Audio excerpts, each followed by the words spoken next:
Hello everyone, it's Sue from Ully Cat's World's blog, and I have made a pop-up postcard. So there it is popped up, there it is flat, and there's proof that it's a postcard.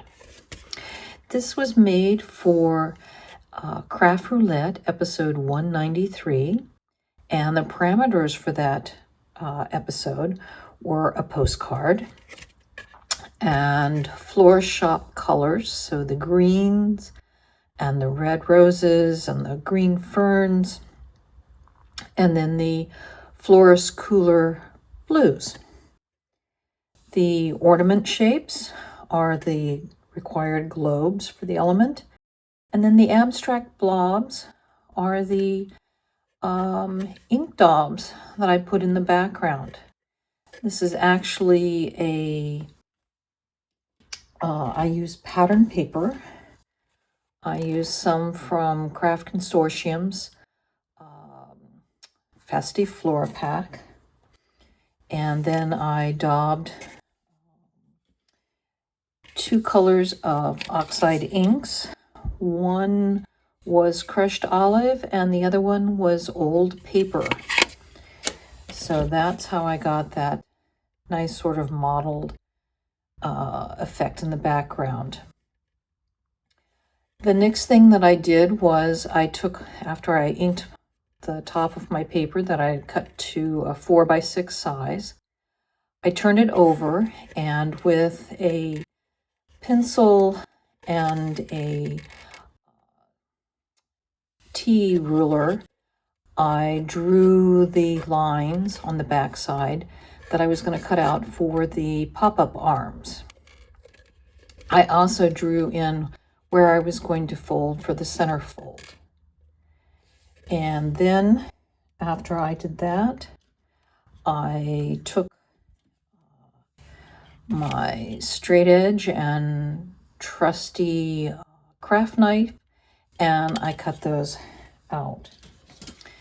Now, because I kind of did it freehand and I didn't really measure, you'll notice that they're a little off center, but I knew in the process that you basically draw 2 sets of parallel lines and an end point where you're going to fold and another end point where you're going to fold at that end. And then deciding how long, because basically the 3 of these are all about the same length, you just need to decide where you want whatever you're going to be popping up to be at. I knew that the center one I wanted to be further out, so it has a smaller square to glue onto, whereas the 2 side ones are a little taller.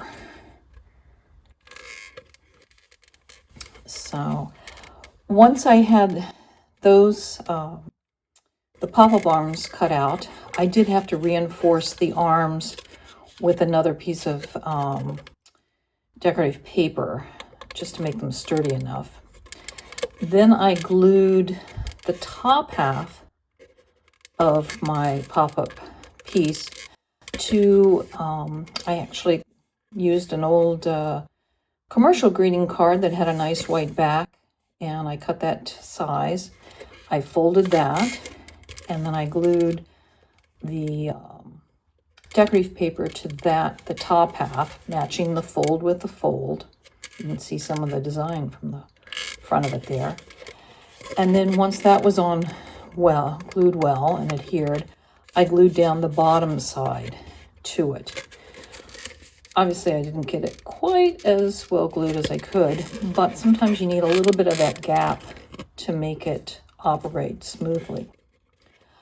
All of these dies that I used for the ornaments, as well as the ho ho ho, are Karen Berniston dies.